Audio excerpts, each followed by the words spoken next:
Saudações! Hoje vamos contemplar o tópico A fé e o espírito das nossas obras. Para começar, vamos considerar o efeito da ansiedade no espírito humano. Uma pergunta: por que será importante considerar o aspecto espiritual do ser humano? A palavra espiritual, quando usada em referência ao ser humano, indica que o ser humano tem um espírito. Zacarias 12, versículo 1 diz que Deus formou o espírito do homem dentro dele. Portanto, quando se fala sobre a espiritualidade, fala-se dos aspectos da existência humana relacionados com o espírito humano. Espiritualidade é o termo que normalmente se usa no contexto da devoção para com Deus. Mas também esta mesma palavra pode ser usada num sentido mais estreito, o contexto de aspectos da vida referentes ao espírito humano. Dada a drástica e desconcertante mudança de vida que todos estamos a atravessar no momento, é importante considerar o seu efeito na saúde do espírito humano, na qual também se enquadra a visão da vida. No contexto desta reflexão, a visão do espiritual, consideramos a vertente do espírito humano e como este se relaciona com a própria existência humana.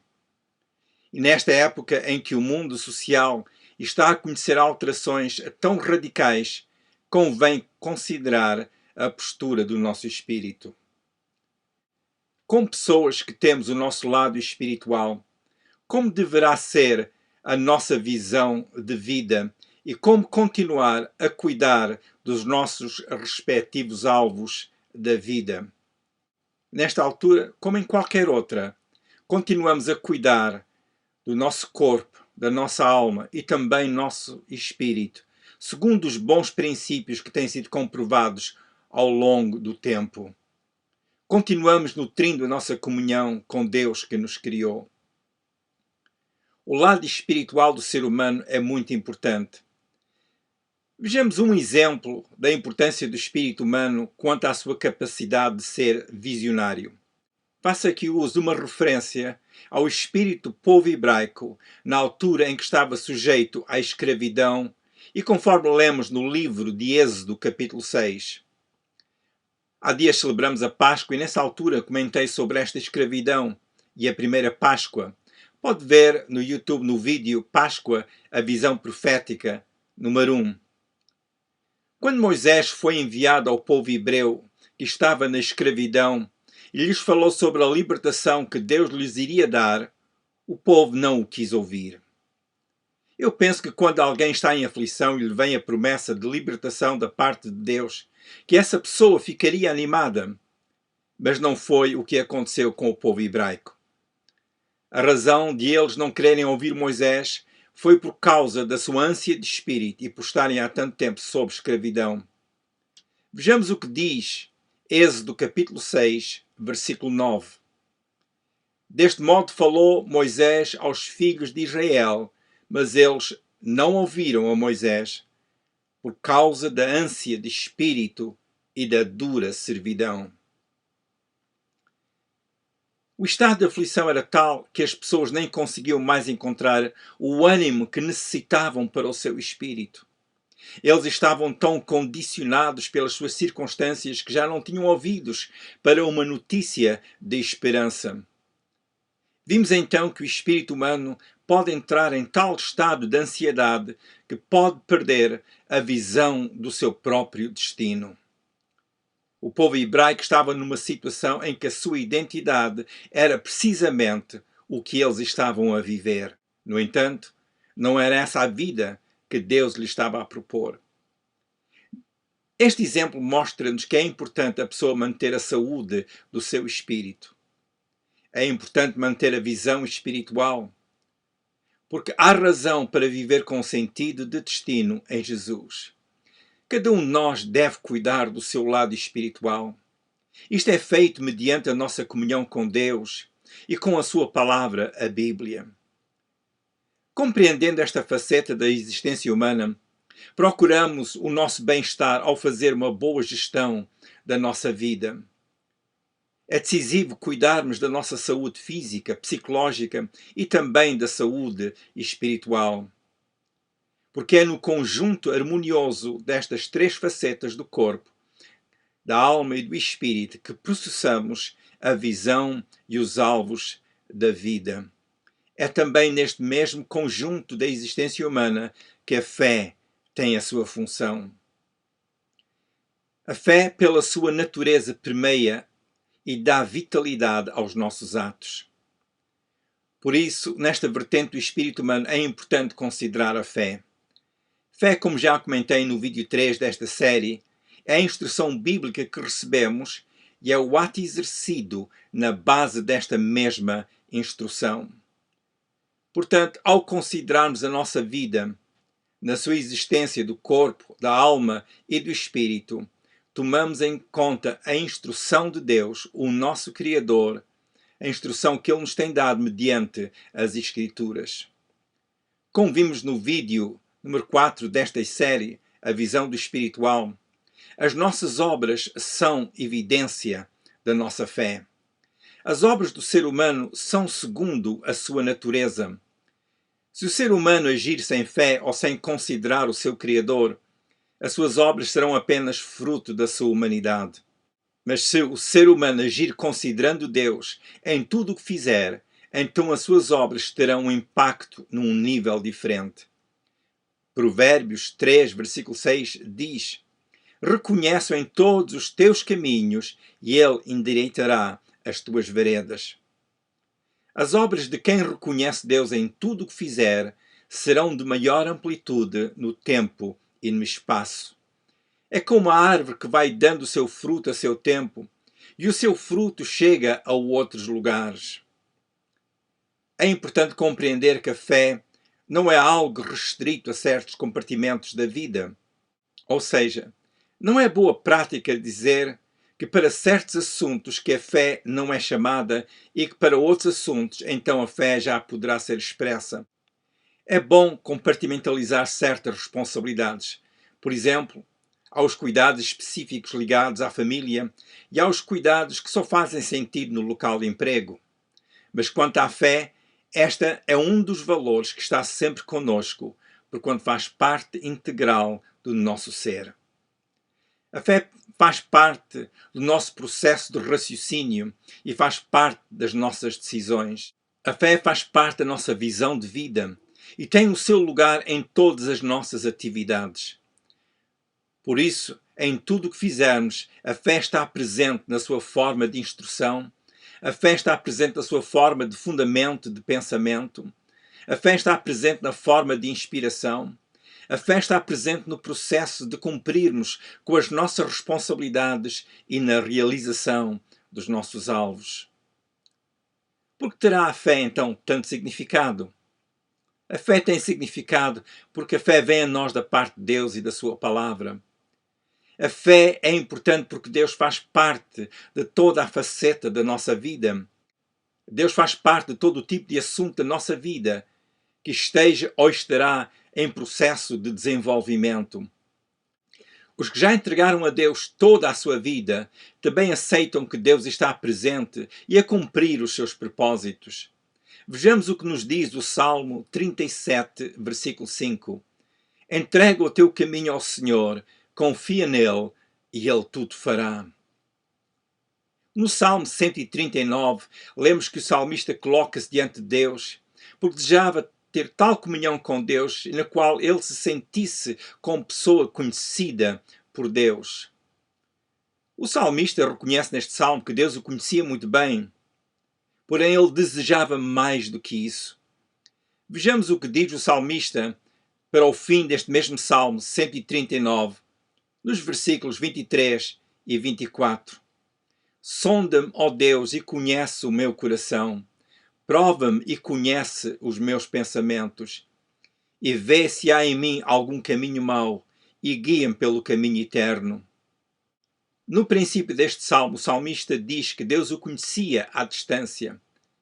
Porém, ele queria mais do que isso. Ele queria aquela compreensão baseada num relacionamento real de que Deus estava com ele e que o conhecia de perto. ainda no Salmo 90, o salmista pediu que Deus confirmasse a obra das suas mãos. E ele diz, no Salmo 90, versículo 17, e seja sobre nós a graça do Senhor, nosso Deus, e confirma sobre nós a obra das nossas mãos. Sim, confirma a obra das nossas mãos. Por isto nós vimos que Deus está presente e o salmista desejava que realmente Deus estivesse presente, que não fosse um conhecimento à distância, que não fosse um conhecimento só da omnisciência de Deus, ou seja, que Deus sabe tudo, mas aquele conhecimento de relacionamento que Deus estava presente e poderoso para confirmar até a obra das mãos do salmista. Neste aspecto das nossas obras, há um ponto importante a considerar, que é o seguinte: a nossa criação determina a natureza das nossas obras. Quero elaborar este ponto um pouco. Quero fazer observação com base na Bíblia quanto às boas obras. Não é de grande utilidade pôr a fé nas nossas boas obras. Biblicamente, não é correto ter a confiança de que pelas nossas boas obras que alcançaremos o perdão de Deus ou até a vida eterna com Jesus. O ensino bíblico é que devemos fazer as boas obras, sim, mas aquelas boas obras que Deus preparou para nós, conforme nós lemos em Efésios capítulo 2, versículo 10, que diz: porque somos feitura sua, criados em Cristo Jesus, para as boas obras, as quais Deus preparou para que andássemos nelas. Portanto, vimos que, segundo a Bíblia, fazer boas obras é importante, mas é para as pessoas que já estão criados em Cristo Jesus. Efésios capítulo 2, versículos 8 a 10 diz-nos que no âmbito da fé, a fonte das nossas obras é Jesus, em quem nós fomos criados.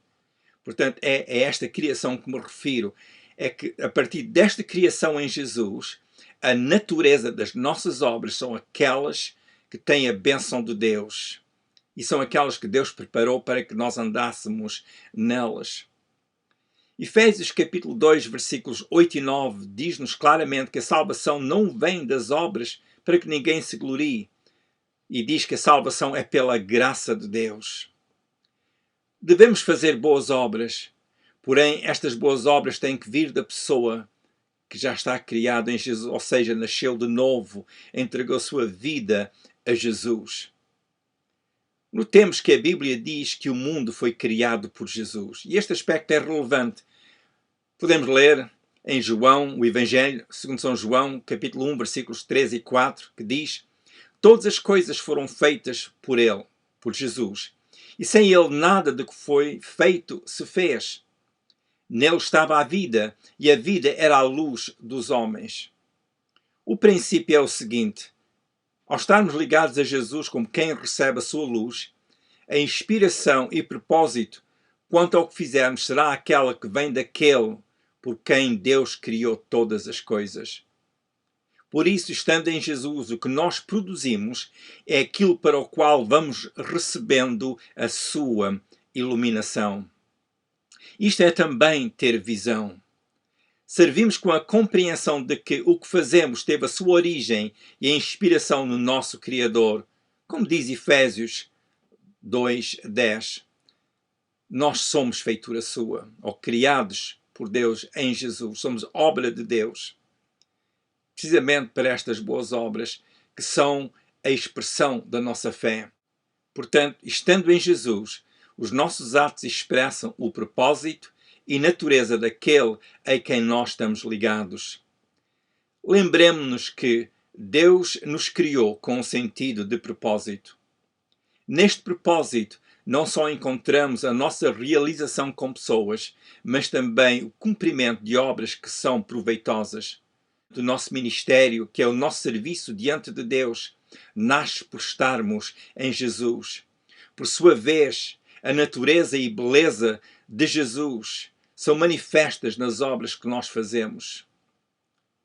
Tenho comentado sobre a fé e as obras que nós fazemos. As duas coisas estão ligadas. E daqui também com a ligação do nosso espírito, ao nosso espírito estar envolvido e estar receptivo ao Espírito de Deus, nós então vimos o propósito da nossa vida e este propósito é realizado. E podemos ser como pessoas visionárias, temos uma visão espiritual, porque o nosso espírito está ligado ao Espírito de Deus. Neste tempo em que a ansiedade se tem feito sentir e tanta limitação imposta por circunstâncias que se vivem em todo o mundo, é importante não perder de vista que a nossa vida tem um propósito maior.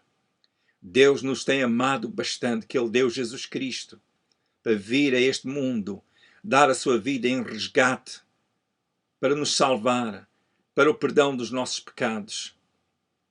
É importante compreender o seu estado em Jesus. Nós estamos em Jesus, tendo entregue a Ele a nossa vida, é um ato consciente de entregarmos a nossa vida a Ele. Por estarmos em Jesus, a nossa vida alcança alvos que realmente são maiores e que transcendem o tempo e o espaço, querendo dizer com isto, vão mais além que o nosso imediato. E o que semeamos hoje em Deus será fruto que poderemos colher amanhã e mais adiante também, porque em Deus há uma continuidade de bênção. Quero terminar dizendo que é importante este ponto, o ponto de nós estarmos em Jesus.